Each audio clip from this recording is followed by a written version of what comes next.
여러분 안녕하세요. 11월 7일 여의도 펀드매니저 TV 금주 시장 전망 및 투자 전략 시작하도록 하겠습니다. 주말 잘 지내고 계십니까?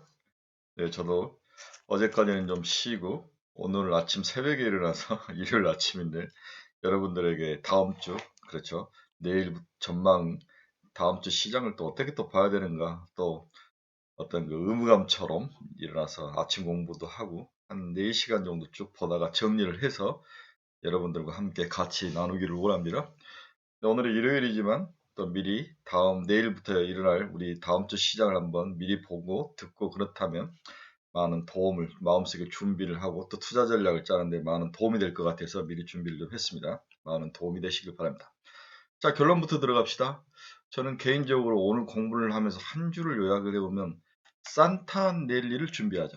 네, 산타넬리가 올 것 같은 그러한 예감이 머릿속으로 확 스쳐 지나갔습니다. 30년 펀드 매니저의 어떤 직감, 인사이트, 뷰 뭐 이런 것들이 섞이는데, 물론 뭐 감성적으로 보는 게 아니죠. 많은 데이터를 보고 또 그래프도 보고 자료들을 보고 이런 것들을 총칭해서 보면 산타넬리는 올 것 같다. 물론 이제 강도나 얼마나 많은 반등이 올지는 모르겠지만 한 번 정도는 연말까지 해서 세계적으로 글로벌적으로 산타넬리가 올 것 같다. 여기에 좀 준비를 하는 게 낫지 않겠나. 이렇게 기본적으로 한 줄 요약을 해볼 수 있는 그런 시간이었던 것 같습니다. 한번 같이 나눠보도록 하겠습니다.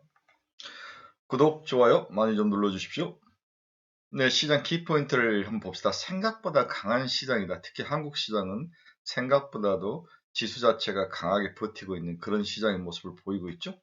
여기에 이제 트리거들이 조금만 들어온다면 한두 번 툭툭 튀어나올 수 있는 산타넬리는 충분히 가능할 것 같다. 산타넬리가 올 것 같다. 이렇게 제가 아침에 결론을 냈죠. 중간 선거 이후에 주가가 추가 상승할 전망이 굉장히 높아 보인다. 여기에 성장, 네, 과공매도 종목, 성장력이 있고 공매도를 과하게 맞은 종목, 반도체 관련 종목들, 중국에서 탈출해서 다른 이머징이나 한국으로 오는 종목들, 또 빠른 순환매, 이런 것들이 섞여서 나타나는데, 일단은 중간 선거 이후에 미국의 강한 소비 시장이 섞이면서 글로벌적으로 지구촌 자체에 산타넬리가 올 것 같은 그런 시장, V자 반등의 강한 반등은 아니지만 어느 정도 바닥을 한 단계 더 높이는 그러한 산타넬리는 충분히 가능하다. 이렇게 결론을 냈습니다. 지난 금요일, 이 토요일 아침에 끝난 미국 주식시장을 보면 다우는 1.26% 상승, 나스닥은 1.28% 상승, S&P는 1.36% 상승하며 바닥에서 올라오는 그런 모습을 보였습니다. 금요일 시장의 키포인트는 역시 노동시장이 예상보다 강했다. 두 가지 의미로 노동시장을 해석을 하죠. 노동시장이 강하면 긴축 강도가 줄 것이다 하나하고, 또 하나는 노동시장이 강하게 버텨지면서 소비가 살고 경기 침체를 완화시키는 그러한 역할. 지금까지는 긴축 강도의 방점이 찍혔다면 이제부터는 미국 경제가 연착륙할 수 있다. 연착륙의 방점이 찍힐 확률. 그래서 저는 산타넬리가 올 수 있다는 그 논리의 첫 번째로 미국 경기 침체가 경착륙이 아니라 연착륙일 수 있는 그 가능성이 높아 보인다. 이 부분이 향후에 훨씬 더 시장에 반영이 될 것이다. 네, 내년엔 더 강하게 반영이 될 것이다. 이러한 그 논리적 관점을 가지고 산타넬리가 올 거라고 생각을 했습니다. 노동시장은 여전히 너무 타이트한 상황이다. 서서히 냉각은 되고 있습니다. 그만큼 연착륙에 대한 기대감을 높이고 있습니다. 두 번째는 중국발 기대감이죠. 코로나 제로 정책을 벗어날 수 있다. 중국이 이제 정부 의견을 바닥에 슬쩍슬쩍 흘리면서 이중적 플레이를 하는 것 같아요. 위에 중앙정부는 코로나 제로 정책을 계속할 것이라는 상황을 두고 지방정부나 이런 쪽에서는 살짝살짝 흘리면서 시장의 반응을 떠보는 것 같아요. 지속적으로 코로나 제로 정책을 할 필요는 없죠. 한국이나 다른 나라를 보니까 서서히 열어놨더니 결국 다 극복을 하더라. 이걸 중국이 모를 리는 없겠죠. 마지막으로 스타벅스와 같은 기업들이 호실적을 나타내면서 주가가 8%나 상승했고, 반도체주도 강세를 보이면서 기업 실적이 다시 불쏘시개가 되면서 주가 상승을 이끄는 그런 바탕이 됐다. 이렇게 금요일 시장을 요약해 볼 수 있습니다. 이제 금요일 시장에서 제일 중요한 게 이제 노동시장이었는데 미국 10월 비농업 신규 일자리가 26만 1000개가 증가를 했죠. 예상은 시장 전망은 20만 5천 개인데 26만 1000개 있으니까 기대치를 상회한 그런 수치죠. 네. 신규 일자리 상황은 예상보다 좋았지만 2022년 12월 이후 가장 느린 증가 속도를 기록하고 있다. 어쩔 수 없죠. 이미 증가를 많이 했기 때문에 갈수록 속도는 느려지는 건 당연하죠. 지난 9월 신규 일자리 수는 31만 5천 개 증가를 하면서 서프라이즈가 났는데 이제 증가 속도는 느리지만 시장 기대치를 여전히 상회하는 강한 그러한 상승의 모습을 보이고 있습니다. 상승의 원인을 찾아보면 역시 서비스업들이 크게 이제 상승의 원인이 되고 있는데 의료업은 50만 3천 개 일자리를 추가하며 증가를 주도했습니다. 전문, 기술 서비스 제조업이가 4만 3천 개, 3만 2천 개 일자리를 늘렸습니다. 아주 전통적인 미국의 일자리 창출의 기본 원리가 시스템이 작동을 하고 있는 거죠. 서비스업, 의료, 전문, 그다음 제조. 실업률은 3.7% 전월 대비 0.2포인트 상승을 했지만 시장 전망치는 3.0%, 이 정도는 뭐 큰 차이는 없다고 볼 수 있습니다. 시간당 평균 소득은 전월 대비 0.4%, 전년 동기비 4.7% 상승을 했습니다. 이 숫자는 물가 상승률에 크게 미치지 못한 것인데 이걸 또 다른 사람들은 시장 일각에서는 향후 임금 상승률에 압력을 작용할 것이다. 물가 상승률만큼 임금이 올라야 되는 게 기본적인 임금 협상의 기본 올리지 않습니까? 이런 거로 인해서 물가 상승 압력으로 작용할 수 있다고 우려를 하는 측면도 있다. 하지만 조금씩 적절하게 올려간다면 미국의 경제는 우리가 우려했던 것보다 훨씬 더 안전하게 연착륙할 것이다. 할 수 있다. 이 가능성이 연말 소비 시즌 랠리와 폭발을 하고 중간선거 결과가 누가 이기든 이제 불확실성이 사라지는 거죠. 사라지는 거죠. 새로운 모멘텀과 판이 깔리는 거죠. 이러한 것들이 새로운 기운들이 시장에 들어오면서 산타넬리가 일어날 거다. 이렇게 개인적으로 전망을 해보고 싶습니다. 현재 우리나라 증시를 떠받치는 것은 외국인이죠. 지난 일주일만 해도 코스피에서 1조 4천억을 살 정도로 강한 수급이 들어오고 있습니다. 지난 한 달간 4조 5천억을 살 정도로 대형 우량주 쪽으로 돈이 들어오죠. 이유는 하나죠. 중국에서 빠진 돈이 전부 한국으로 일부가 강하게 들어오고 있다고 봐야 될 것 같습니다. 이거 이외에는 설명을 할 수 없죠. 시장의 이머징 내에도 뒤에도 설명하겠지만 중국 시장과 비중국 시장은 확실히 갈리는 모습이 나타나는데 특히 IT라든지 반도체, 최첨단 이러한 쪽의 자금들이 한국 주식시장으로 들어오면서 삼성전자와 기타 2차 전지들을 끌어올리는 큰 동력이 되고 있다. 이렇게 이해를 하셔야 될 것 같아요. 반대로 코스닥의 수급을 보면 일주일간 외국인들은 140억밖에 사지를 않았습니다. 즉 외국인들은 자금은 중소형주를 사지 않는다는 거죠. 중소형주는 주로 국내 기관 투자가들이나 국내 개인이 사는데 주로 개인들이 많이 사고 있다. 이렇게 볼 수 있네요. 1개월 동안도 외국인은 2,591억이나 중소형주를 팔고 있죠. 네, 개인이 주로 사고 있는데 연기금들이 최근에 중소형주를 좀 사서 담고 있는 모습. 외국인들은 주로 대형 우량주인 코스피에서 수급을 떠받치고 있다. 이렇게 특징을 요약해 볼 수 있습니다.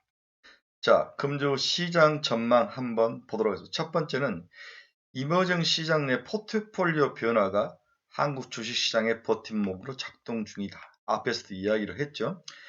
이게 이제 하나대투증권 이재만 의원도 그 이야기를 했는데 그분의 리포트를 제가 준용을 했는데 이머징 시장 내 중국과 비중국으로 구별이 되기 시작했다. 이건 제가 여러 번 이야기를 했죠. 외국인의 자금 유입이 한국 시장에 지속적이다. 외국인은 코스피를 최고 5주 연속 순매수했고 4.5조를 샀죠. 거래대금 대기 공매도 비율도 같은 기간 9.2에서 5.2%까지 낮아졌습니다. 그러면 외국인들이 돈이 들어오고 공매도 비율도 줄고 있는 거죠. 딱히 경제 펀더멘털한 경제 지표들이 좋아진 것도 없는 상황에서 외국인 순매수와 쇼커볼은 최근 진행되고 있는 신흥국 지수 내 포트폴리오 변화와 연관이 있다고 생각을 해야 될 것 같습니다. 2022년 7월에서 10일까지 중국 증시에서 외국인의 순매도 규모는 108억 달러였지만 반대로 인도나 브라질 또 국내 증시에서 외국인은 같은 기간 동안 순매수를 기록을 했다는 거죠. 즉 돈이 중국에서 빠져나와서 인도, 브라질, 한국과 같은 기업으로 분산해서 들어왔다. 이렇게 이해를 하셔야 될 것 같습니다. 2022년 하반기 이후 MSCI 이머징 지수 중 추종 ETF에서 28억 달러가 순 유출이 됐지만 차이나를 제외한 이머징 지수에서는 추종 ETF는 0.1억 달러로 순 유입이 됐다는 거죠. ETF에서 중국이 빠져서 돈이 빠져서 타 이머징으로 돈이 가고 있음을 분명히 나타내고 있습니다. 신흥국 증시에서 중국과 비중국으로 구분하는 현상이 나타나고 있고 그 수혜를 한국, 인도, 브라질이 받고 있다. 이렇게 이해를 하셔야 될 것 같습니다. 자, 2022년 하반기 이후 외국인 중국 주식시장 순매도 비율 대신 인도, 브라질, 국내 등 다른 신흥국의 순매수 비율을 보면 인도, 브라질, 한국으로 돈이 7월에서 12, 4.6조, 인도로 7조, 브라질로 6조나 들어가죠. 반대로 중국과 대만에서 10조, 대만에서 13조가 빠지는 이러한 정확한 모습을 여러분들이 볼 수 있을 것 같습니다. 두 번째 나타나는 가장 큰 특징은 공매도 비율도 감소를 하고 있다는 거죠. 굉장히 중요한 투자 포인트인데 코스피의 경우 공매도 비율은 일반적으로 9월을 정점으로 11월까지 하락하는 경향이 나타납니다. 그동안 공매도를 쭉 찾다가 연말 되면 공매도를 걷어가는 현상이 자주 나타나죠. 2022년도 역시 9월 말을 정점으로 공매도 비율이 낮아지고 있는 현상이 나타나고 있습니다. 신흥국 지수 내 포트폴리오 변화가 계절적인 공매도 비율 축소를 기반으로 한 외국인 수급 개선 수혜주에 우리가 관심을 가질 필요가 당연히 있죠. MSCI 이머징 지수 내 편입되어 있는 국내 기업 중 최근 외국인 보유 비중이 상대적으로 크게 줄었고 현재 공매도 잔고 비율이 상대적으로 높다면 향후 주가 측면에서 외국인의 수급 개선 가능성이 높은 기업으로 꼽을 수 있습니다. 그렇죠? 그동안 많이 사지 않았던 종목을 사고 그 중에서 또 공매도를 많이 쳤던 종목에 대해서 반대로 환매수를 해야 되는 두 가지 양수 겸장의 포인트가 작동이 하면서 긍정적인 포인트가 작동을 하면서 주가가 상승할 가능성이 높다고 봐야 되는 거죠. 자, 다시 한번 국내 기업 중 최근 외국인 보유 비율이 낮은 종목, 향후 보유 비중이 높을 확률에 배팅을 해야 되고 공매도 잔고 비율이 상대적으로 높은 종목, 이 부분은 환매수로 꺾어서 공매도 비중을 줄이는 그 과정, 이 두 가지 터닝 포인트가 있는 종목을 집중 매수를 한다면 나름대로 연말 산타넬리에서 의미 있는 수익을 얻을 수 있다. 이 이야기를 하고 있습니다. 대표적인 종목으로 삼성전자, 네이버, 카카오, 에코프로 BM, 카카오뱅크, 삼성전기, NC소프트, LG이노텍 등이 여기에 해당된다고 볼 수 있습니다. 한번 관심을 가지고 참고를 하시기 바랍니다. 자, 그래프를 한번 봅시다. 이 회색의 얇은 것들이 공매도 비중이 지금 줄고 있죠. 그렇죠? 네. 외국인들의 수급은 들어오고 있는 상황. 이 두 가지가 원투펀치로 한국 주식시장을 받치고 있고 연말 산타넬리의 핵심 기본 가정이다. 이렇게 이해를 하시면 될 것 같습니다. 이게 재밌는 또 그래프가 하나 있었는데 최근 미국 텍사스 교직원 퇴직연금은 신흥국 중심의 중국 비중 축소를 발표를 했습니다. 그렇죠? 중국 비중을 이렇게 35.4에서 17.7로 대만은 또 살짝 올렸네요. 네, 인도도 올렸고 한국도 올리는 모습이 나타나네요. 중국이 줄었다. 텍사스는 중국을 줄여서 대만도 제가 봐서 좀 줄일 것 같아요. 얘들은 좀 올려놨네요. 인도나 한국으로 돈이 들어온다. 브라질도 늘었죠. 그렇죠?